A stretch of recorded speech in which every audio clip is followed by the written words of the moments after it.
also the book that I wrote, which you first had me on to promote, has done so well, and it's really because of you.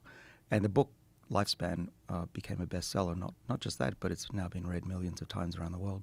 It's in 40 Well, that's languages. phenomenal, and it's my pleasure. And that's not a promo.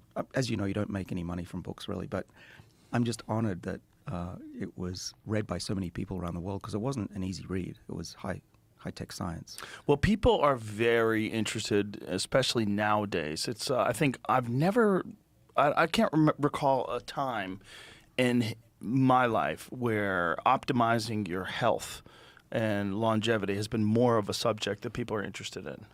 Well, I think that's largely because, not to keep blowing smoke up your rear, but largely because of what you did and the book. So the book went global, and it was right in 2019, and the pandemic hit.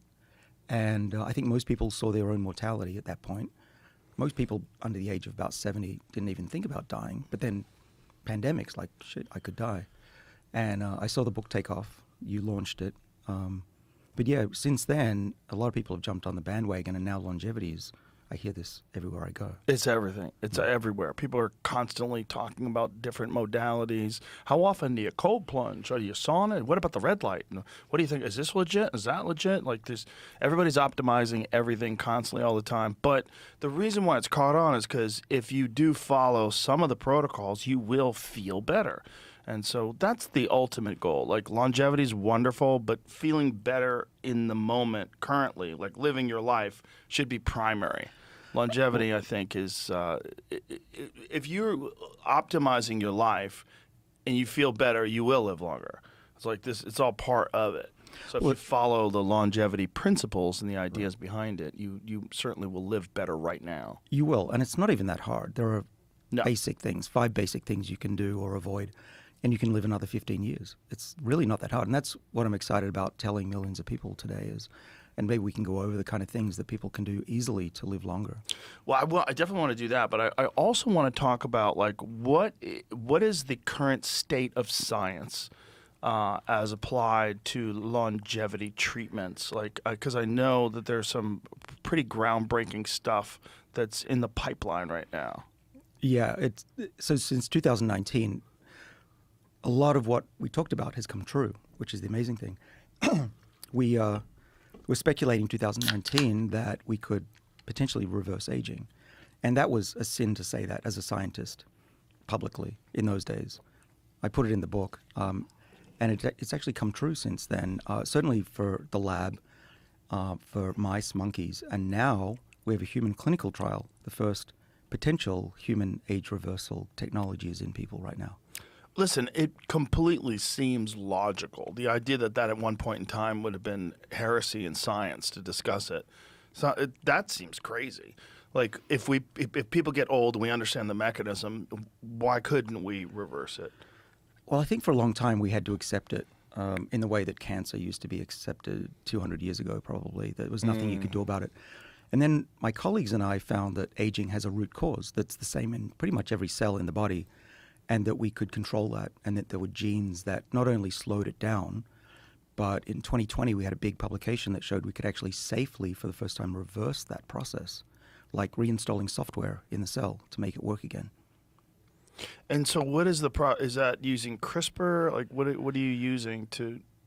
Well, we deliver genes into the body like CRISPR. I have a little prop here I brought what is in that? my pocket here. This is a representation of how we deliver the age reversal genes. It's a virus-like capsule that we make in the lab. And this is what's going into the patients right now, into their eyes initially. And the eye is a good place to start. How do you pick the people to get on these tests? They volunteer. I was really fortunate to see the first patient get dosed earlier this year. And that person bravely volunteered to be the first person to get trillions of these injected into his eye to see if it could cure his glaucoma, loss of vision. And I bet if you have glaucoma, you're probably like, listen, what's the worst that could happen? Well, exactly. He pretty much was totally blind in one eye, and so there's really nothing that he has to lose. There's a risk that something might go wrong, but not really. the good news is, and I can report to everybody around the world that nothing's gone wrong so far. Everything's proceeding according to plan. And we're at a turning point, potentially, in human history if it works. So I interrupted you, but explain this little virus transport system. And for those of you listening, I've got a little rubber ball with spikes on it. It looks a bit like COVID, but don't be scared of it.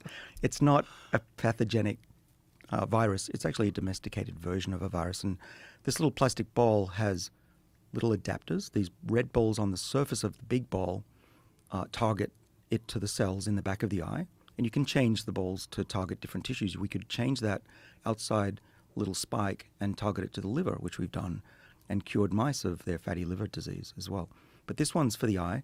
And within that big ball is a protein capsule, and inside the protein capsule is our DNA special delivery, which we call OSK, or ER100. ER100 is epigenetic reprogramming 100, the drug that we know when we put it into human cells, it makes them younger, and then they work like they were young again.